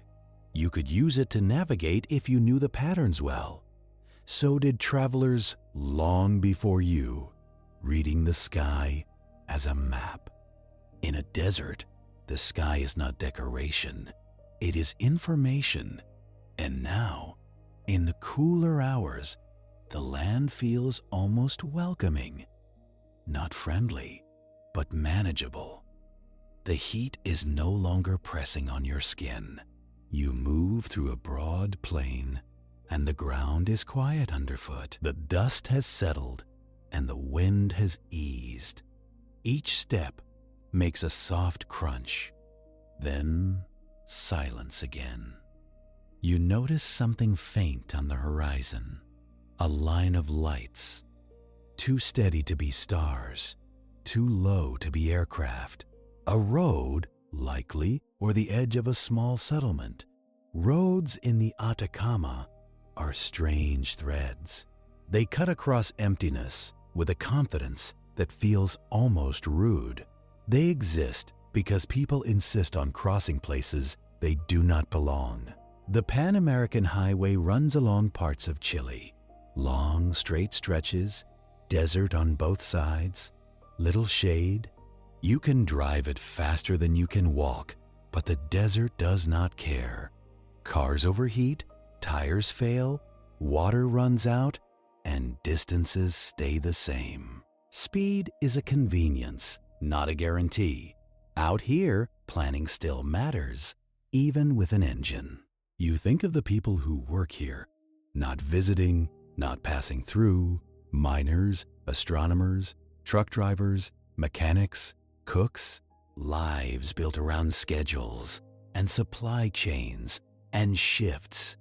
They learn the same lessons you are learning. Drink before you feel thirsty. Protect your skin. Respect the cold nights. And always assume the nearest help is farther than it looks.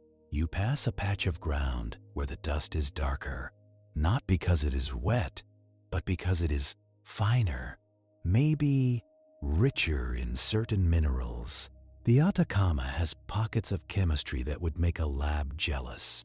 Nitrates, especially, once made this region globally important. In the late 1800s and early 1900s, nitrate mining boomed. The mineral was used for fertilizer and gunpowder, two human obsessions. Companies built oficinas salitritas, nitrate works with housing and rail lines. Towns appeared in the desert as if someone printed them. Then, synthetic processes reduced demand, and many towns emptied. The ruins remain.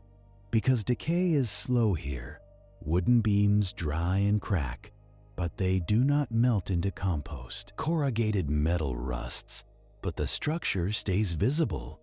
In places like Humberstone and Santa Laura, you can still walk streets. You can see the bones of theaters and schools and workshops. The desert keeps them like exhibits, not out of respect, but out of dryness. You imagine standing in one of those abandoned buildings at night, wind through broken windows, dust on the floor, stars outside like a flood.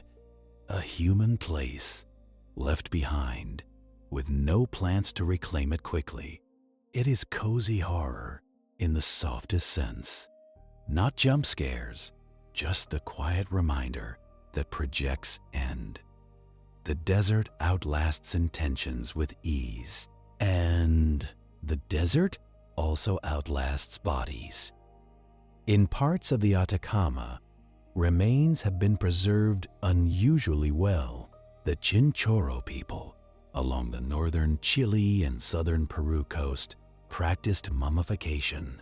Some Chinchorro mummies are older than the Egyptian ones. The preservation is partly cultural skill and partly environment. Dryness slows decay, and cool coastal conditions help. You are not standing in a museum now, but the air feels museum-like. It is clean, dry, and unhurried. It makes you think in long spans. You keep walking, and the plane begins to tilt downward slightly. Not a descent you notice at first, but your legs do. The air grows a touch denser, and the cold softens. In the distance, the ground shifts color again, pale and reflective. Another salt basin, smaller than the one you crossed earlier. A shallow pan that catches runoff when it finally happens. You step onto its edge, and the crust holds, then complains. A familiar crackle, like thin ice, but warmer. The surface is patterned, polygon lines, faintly raised. These polygons form because of repeated wetting and drying.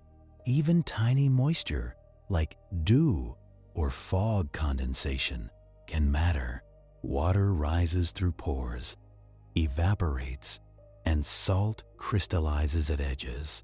Over time, crystals push sediment aside, creating ridges. It is a slow segregation, a self-organizing process. The desert making geometry out of scarcity. You walk carefully because crust can hide softer layers beneath. In some cellars, brine can sit under a hard skin. Step wrong in the wrong place, and you find out.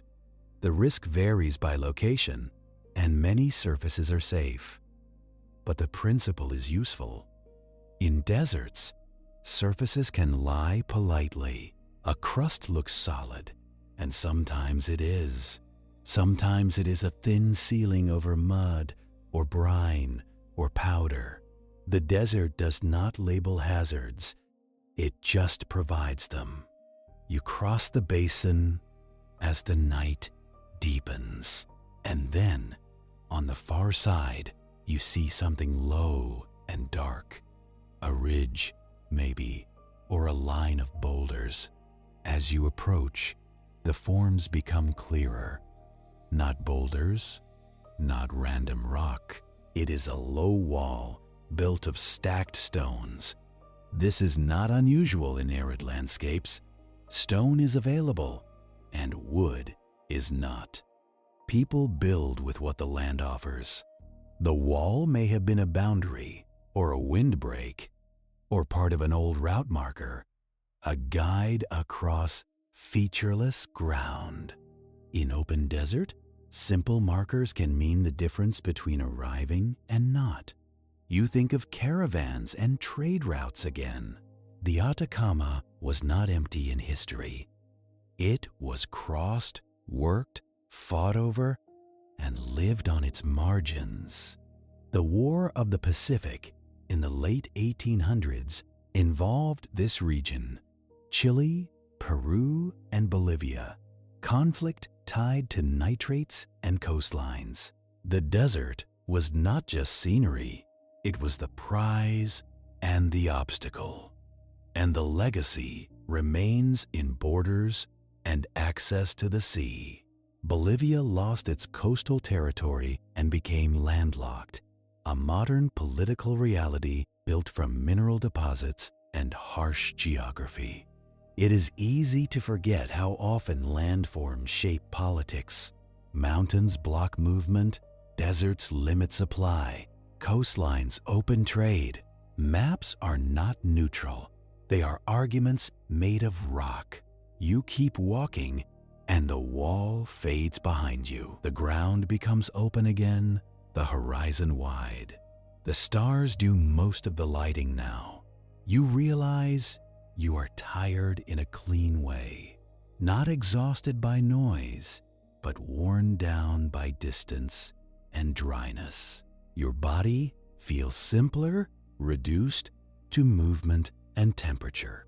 And that is one of the desert's quiet tricks. It makes you basic. It strips away extra thoughts, because extra thoughts take energy. You move toward a shallow depression where the wind is calmer. Cold air pools there, and the temperature drops another notch. You feel it on your hands first, then your face. In the depression, you notice faint streaks on the ground, long lines of lighter and darker sediment, aligned with wind. These are wind streaks, formed as air accelerates around small obstacles. Even a single rock can shape airflow. Faster wind removes fine dust, leaving coarser grains behind. Slower wind lets dust settle, painting the ground in subtle stripes. From above, these patterns can look like brushwork. On the ground, they are almost invisible until you learn to see. The desert trains your attention, whether you asked or not. You pass another outcrop, and the rock here is layered, sedimentary beds, tilted like pages half opened. This is an older story than the volcanoes, written in strata. Not all of the Atacama is volcanic. There are marine sediments in some areas, uplifted from ancient seabeds. The Coast Range has rocks that remember oceans long gone. This is part of the bigger Andean story. Subduction does not just make volcanoes, it also uplifts crust. Pieces of seafloor get shoved upward, folded, and exposed. So you can stand in a desert and touch rock that formed underwater. You can look at salt flats and imagine lakes that vanished. You can look at dunes and see mountains being slowly dismantled. The desert is a recycling plant with a calm face. Mountains rise, then crack, then become gravel, then dust, then salt. And some of that dust will eventually reach the ocean again. If you follow a grain of sand in your mind, its journey is long. It starts as solid rock in a mountain, broken by stress and cold. It slides downhill in a rare flood, or creeps down by gravity. Then it sits on a plain, waiting for wind. Wind lifts it, drops it, lifts it again, sorting it with patience. It becomes part of a dune, then leaves the dune, then returns. Eventually, it may reach a river valley that actually carries water. It may get swept toward the coast during a rare event, or it may remain inland, trapped in a basin, becoming part of salt crust. Nothing here is in a hurry. Even disaster is usually slow, except when it is suddenly not. And that sudden part is worth remembering. When rain does fall, in the Atacama, it can trigger surprises. In some years, after unusual ocean warming events called El Niño, moisture patterns shift. Places that normally get nothing can get a storm. The desert, unused to it, responds awkwardly. Dry channels fill, slopes shed loose debris, and roads wash out. And sometimes, something rare happens, something almost tender. The desert blooms. In certain areas, seeds lie dormant in the soil for years. They wait for moisture, and when it arrives, they germinate fast. Fields of flowers can appear, purple and yellow and white. It is called the Desierto Florido, the flowering desert. It does not happen every year, and it does not last long. It is a brief celebration, then the land returns to its usual silence. You are not seeing it now, not in this season, not in this hour, but the possibility hangs in the background like a rumor. Even this driest place has the capacity for sudden softness, and that is part of what makes it feel eerie. A landscape that can look dead can also burst into color. It is not dead. It is waiting.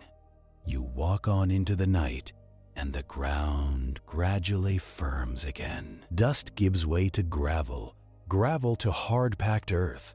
The wind picks up slightly, then steadies. In the distance, a low bank of cloud appears over the west. Not a storm cloud, not towering, just a flat, gray smear. The coastal fog is creeping back inland. Camanchaca again, sliding in low, hugging the ground. It moves like something cautious, not wanting to be noticed. It brings a whisper of dampness, a faint chill. When it reaches you, the air changes texture. Your skin feels it first, that subtle, cool film. The desert does not become wet. It becomes lightly touched. Fog in the Atacama is an ecosystem event. For certain plants, it is drinking time.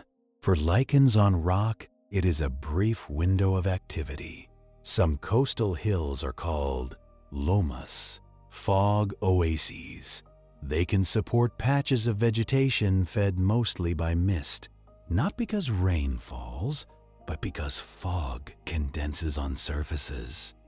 The plants there have strategies, leaves shaped to catch droplets, surfaces that encourage water to run toward roots.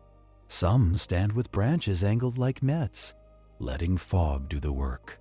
Humans copied that with fog collectors, and it works for the same reason. Moist air hits mesh, droplets merge, gravity pulls them down. It is not magic, just condensation and patience. You watch fog curl around stones, filling low spots first. It is like a slow tide, except it does not make noise. The desert changes mood when fog arrives. Sound gets muffled, distances feel shorter, stars dim behind a thin veil, and the horizon disappears. It becomes easier to imagine getting turned around. In clear desert air, you navigate by far landmarks. In fog, those landmarks vanish, and direction becomes guesswork. you understand why travelers respected these conditions. The fog is gentle, but it can confuse you. And confusion in a desert is a small emergency, not because you panic, but because you waste time and water. You keep moving carefully, using the feel of slope and wind. Even fog has patterns, drifting with prevailing flow. And you remember that the ocean is out there, unseen but influential. That cold current is still sliding north. It still cools the air, still stabilizes the atmosphere. It still makes this fog more likely than rain. If you could see a cross-section of the air above you, it would explain a lot. A cool marine layer near the surface, capped by warmer air above. That cap acts like a lid, preventing vertical mixing. Meteorologists call that an inversion. It traps moisture low, forming fog and low clouds. It also traps pollution near cities, which is less poetic. But in the desert, it mostly traps the ocean's breath. Fog becomes the coast's gift, limited and unreliable. Just enough to support a few lives that learned the trick. You walk until the fog thins again, patchy and torn. And as it lifts, the stars return, sharp and numerous. The desert feels vast again. At some point, you realize you have been tracing a circle of sorts, not back to the exact starting place, but back to the same feeling. The Atacama does not do variety loudly, it does it subtly.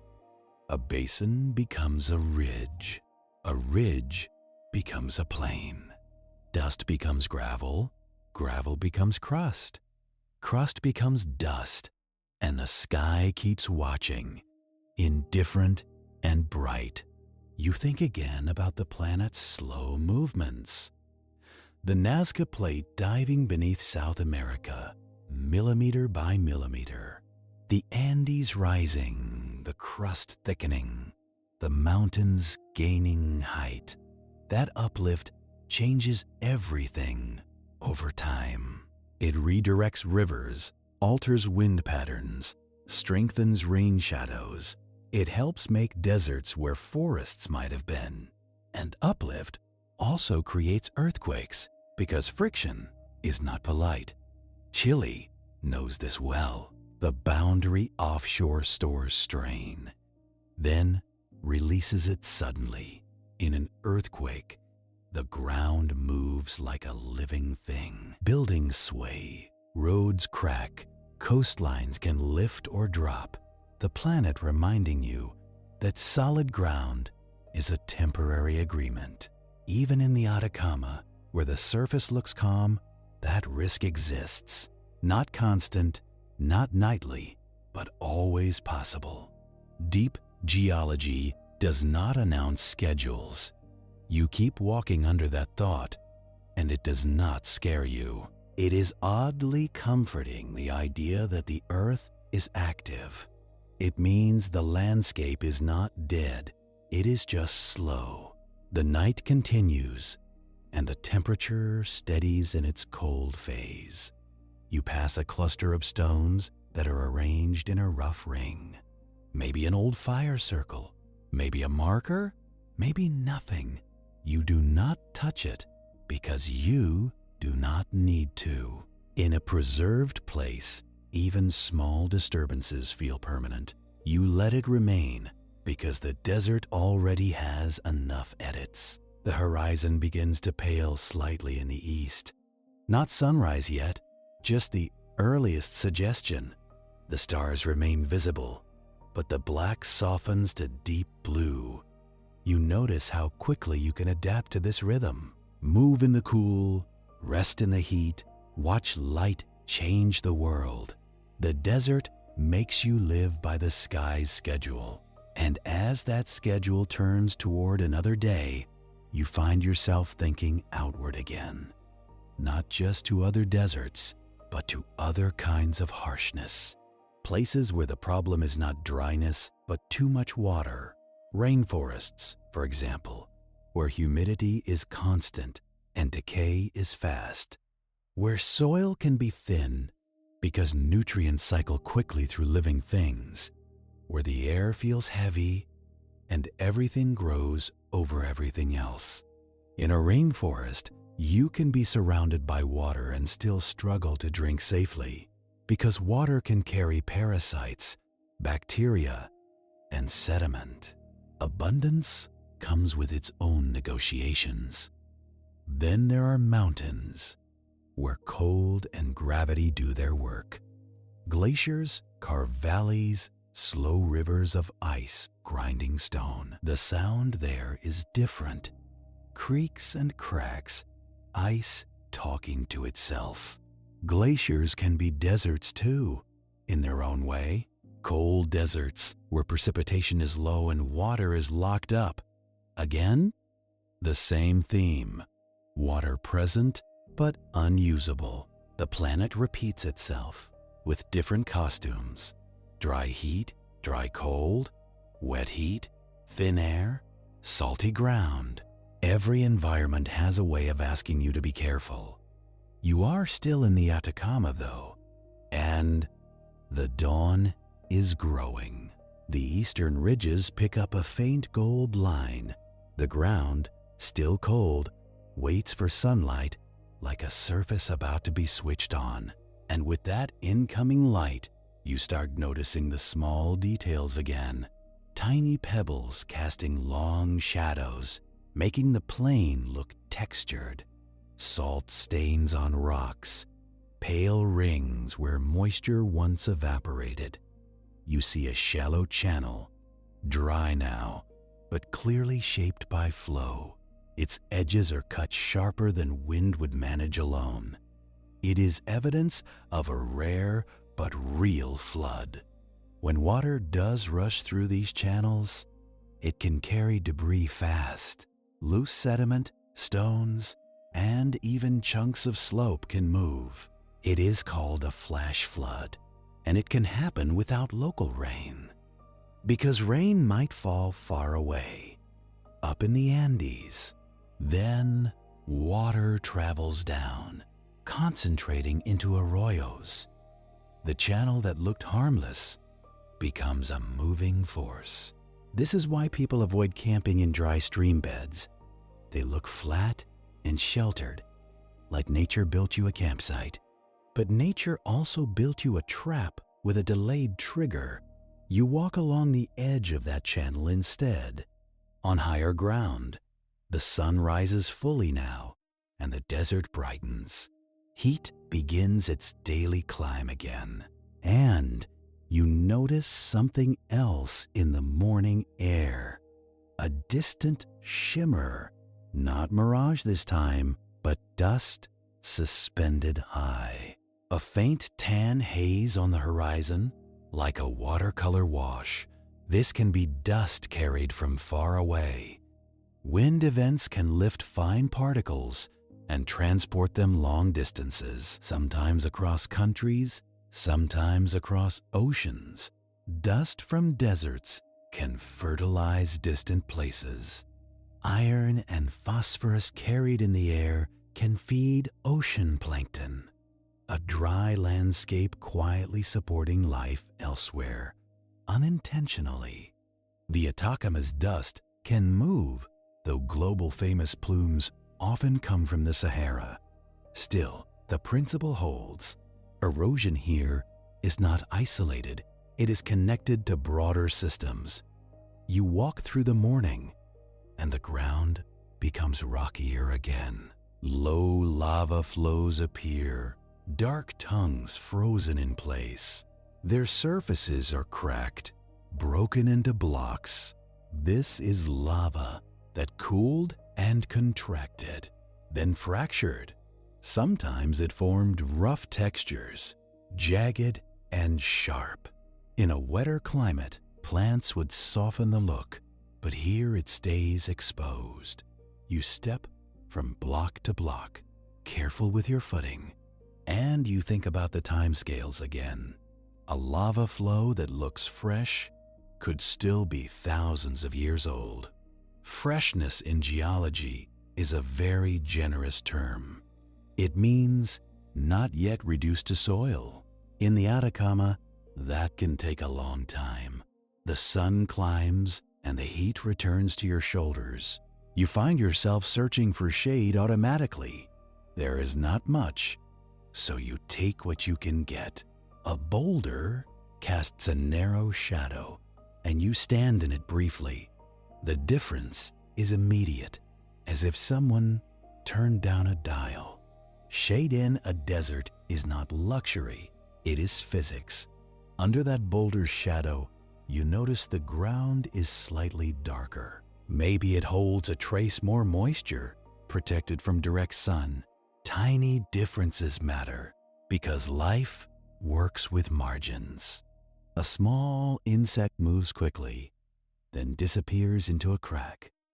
A lizard darts and freezes, using stillness as camouflage. They live in short bursts, conserving energy, avoiding the worst hours.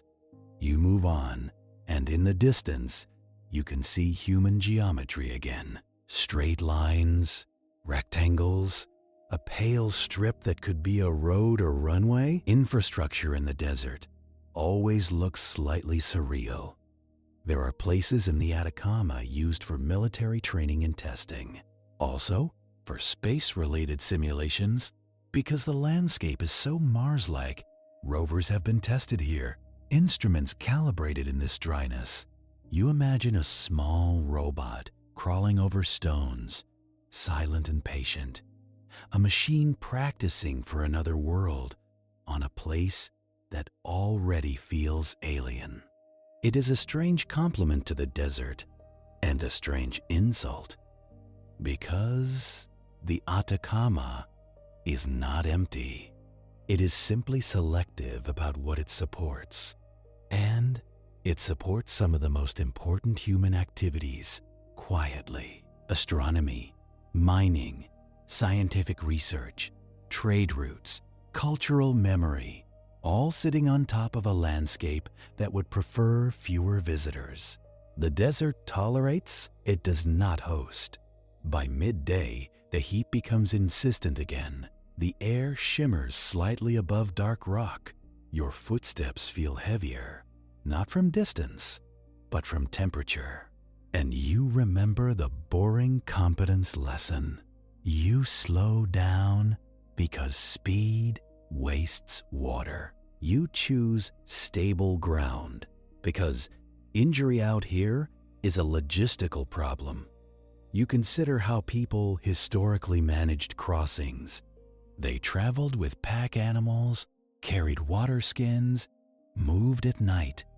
They knew springs by name and by story.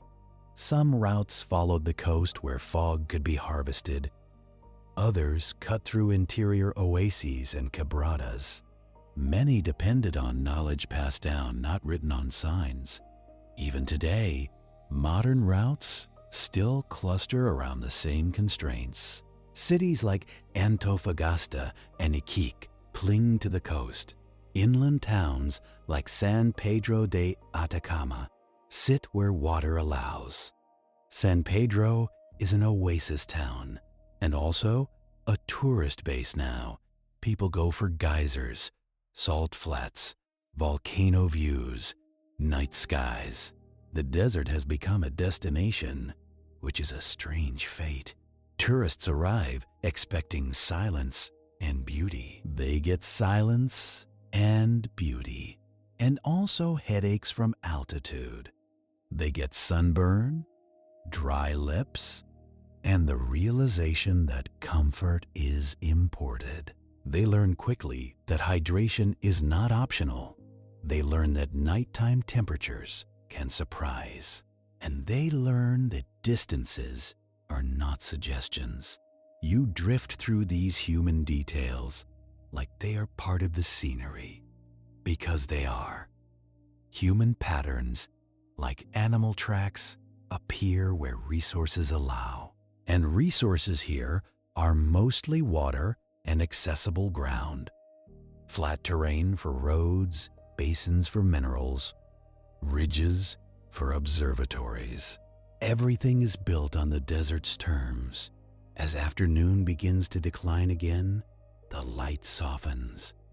The harsh edges relax and colors deepen. You feel the heat loosen its grip. You find yourself back in a familiar kind of emptiness. Not the exact same place as before, but the same mood. Open ground, low wind, and a sense of time stretching. The desert, in late day, looks almost tender. Long shadows make small stones look important. Distant mountains turn purple, then blue, then almost black, and the cooling begins again. Slow at first, the day's heat leaves the surface, rising into the sky. The temperature drop is the desert resetting. You walk as the evening builds, and you notice the first star, then another, then a cluster. The sky returns to its night work, steady and bright. The Atacama feels like it has been teaching you the same lesson repeatedly. Everything is slower than you think and harsher than it looks. And survival is mostly attention. Attention to where water might be hiding. Attention to when heat peaks and when cold arrives. Attention to the ground underfoot and the sky overhead. And while the night settles in again, you begin to angle toward a lower horizon.